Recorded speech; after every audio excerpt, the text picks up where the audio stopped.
অবশেষে তাহলে রেড হাল্কের দেখা মিলল এমসিইউতে। থান্ডারবোল্ট রসের রেড হাল্কের ফার্স্ট লুক, নতুন ব্ল্যাক উইডো, টরেস এর নতুন ফ্যালকন, দ্য লিডার এর ব্যাক লুক, এটার্নালস মুভিতে দেখানো সেলেস্টিয়াল এর বরফে জমে যাওয়া বডি, আর নতুন ধাতু অ্যাডমেন্টিয়াম। আপনি যদি এমসিইউ এর ফ্যান হয়ে থাকেন তাহলে এসব কিছু আপনাকে মুভিটির জন্য অবশ্যই এক্সাইটেড করবে।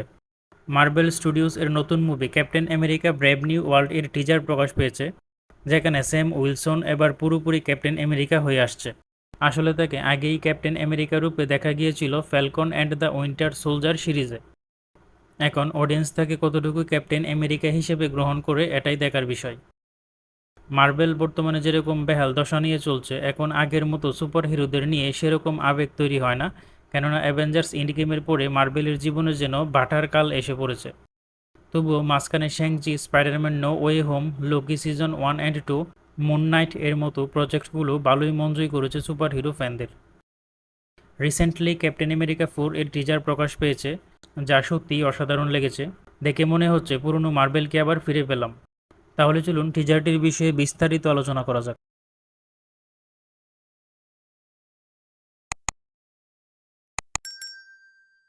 মুভির শুরুতে আমরা নতুন ক্যাপ্টেন আমেরিকা অর্থাৎ স্যাম উইলসনকে হোয়াইট হাউসে থান্ডারবোল্ট রস এর সামনে দেখতে পাই, যেখানে স্যাম উইলসন থান্ডারবোল্ট রসকে বলে যে তার লুক আগের চেয়ে বদলে গেছে।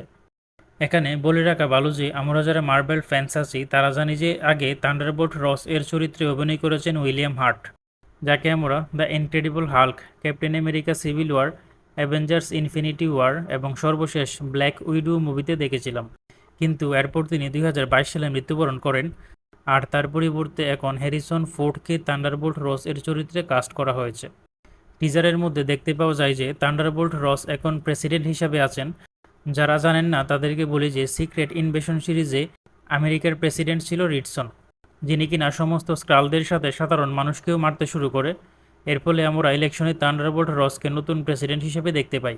পরের সিনে দেখা যায় যে প্রেসিডেন্ট থান্ডারবোল্ট রস সব দেশের সরকারদের সাথে একটি বিশেষ কনফারেন্সের আয়োজন করেছেন, যেখানে স্যাম উইলসন এবং টরেস, যে কিনা নতুন ফ্যালকন হবে, তাদেরকেও দেখতে পাওয়া যায়। কনফারেন্সের মূল বিষয় হলো টুগেদারনেস। আর এখানে মূলত কথা হচ্ছে অ্যাডমেন্টিয়াম নিয়ে। মার্বেল সিনেমেটিক ইউনিভার্সে অ্যাডমেন্টিয়াম একটি নতুন ধাতু হলেও এটি আমরা এর আগেও এক্সম্যান মুভি সিরিজে দেখেছি। এটা সেই অ্যাডমেন্টিয়াম যেটা কিনা উইপেন এক্স প্রোগ্রামের মাধ্যমে উলভারিনের বডিতে প্রবেশ করানো হয়েছিল, যার ফলে উলভারিনের শরীরের হাড় এবং ক্লস অ্যাডমেন্টিয়ামের হয়ে যায়। আর Captain America brave new world মুভিতে অ্যাডমেন্টিয়াম পাওয়া যাচ্ছে ভারত মহাসাগরে অবস্থিত টিয়ামুট আইল্যান্ডে। সেই টিয়ামুট আইল্যান্ড যেটা কিনা আমরা লাস্ট টাইম এটার্নালস মুভিতে দেখেছিলাম, যেখানে সার্সি একটি আস্ত জন্ম নিতে যাওয়া সেলেস্টিয়ালকে তার শক্তি দিয়ে জমিয়ে ফেলে, আর সেখান থেকে এখন এটি অ্যাডমেন্টিয়ামে পরিবর্তন হয়। আর এই বিষয় নিয়ে পুরো পৃথিবীর সকল দেশ এই মেটাল নিজের করে নেওয়ার জন্য উঠে পড়ে লাগে। সব দেশ থেকে এখানে জাপানের উপর ভালোভাবে ফোকাস করা হয়েছে, কেননা নেক্সট কিছু শটে দেখা যায় যে থান্ডারবোল্ট রস জাপানের সরকারের সাথে চুক্তি করছে। কিন্তু এসবের মাঝে স্যাম উইলসন ফেসে যাওয়ার মতো অবস্থা হয়েছে, কেননা থান্ডারবোল্ট রস এর সাথে স্যাম উইলসনের কেমিস্ট্রি কিন্তু খুব একটা ভালো নয়, যেটা আমরা আগে থেকেই জানি। কারণ থান্ডারবোল্ট রস এখনও চাই যে সুপার হিরোরা গভর্নমেন্ট এর হয়ে কাজ করুক, আর এসব বিষয় নিয়ে তাদের মধ্যে নতুন ঝামেলা সৃষ্টি হবে। কিন্তু মেইন ভিলেন এখানে থান্ডারবোল্ট রস কখনোই হবে না, কারণ মার্বেল টিজার বা ট্রেইলারে যা দেখায় তা মুভিতে কখনোই হয় না।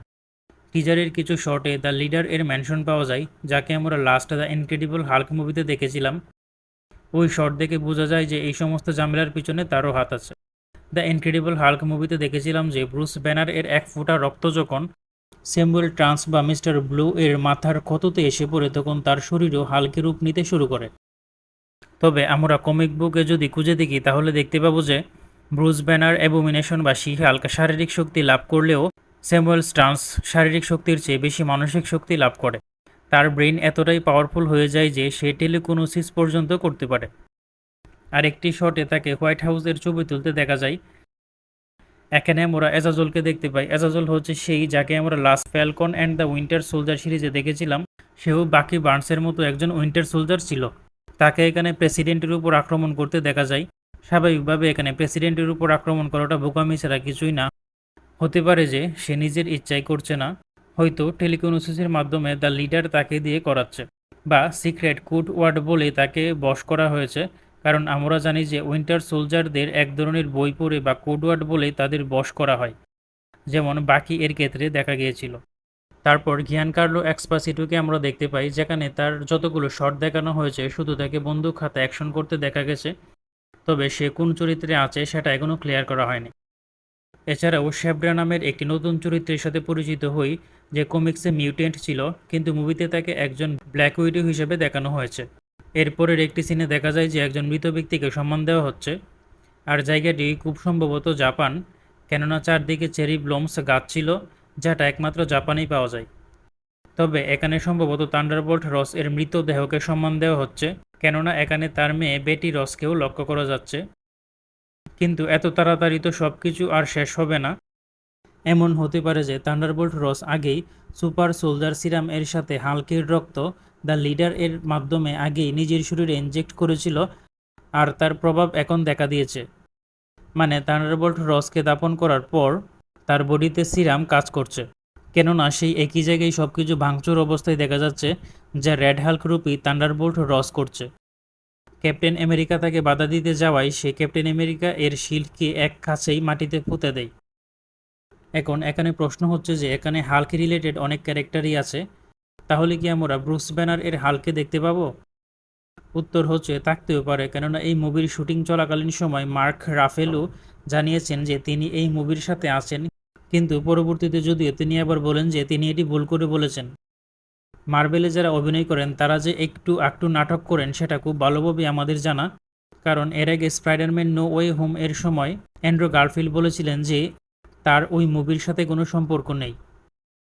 তো সেই প্রেক্ষিতে বলা যায় যে মার্ক রাফেলো হয়তো তার ক্যামিওটি গোপন রাখতে চাচ্ছেন। সর্বশেষ এটাই বলা যায় যে মুভিটি Captain America the winter soldier মুভির ভাইব দিচ্ছে, যেটা সত্যিই খুব ভালো বিষয়। আর ট্রেলার আসবে সামনে এবং মুভি আসলে আরও সব কিছু ক্লিয়ার করে বলা যাবে।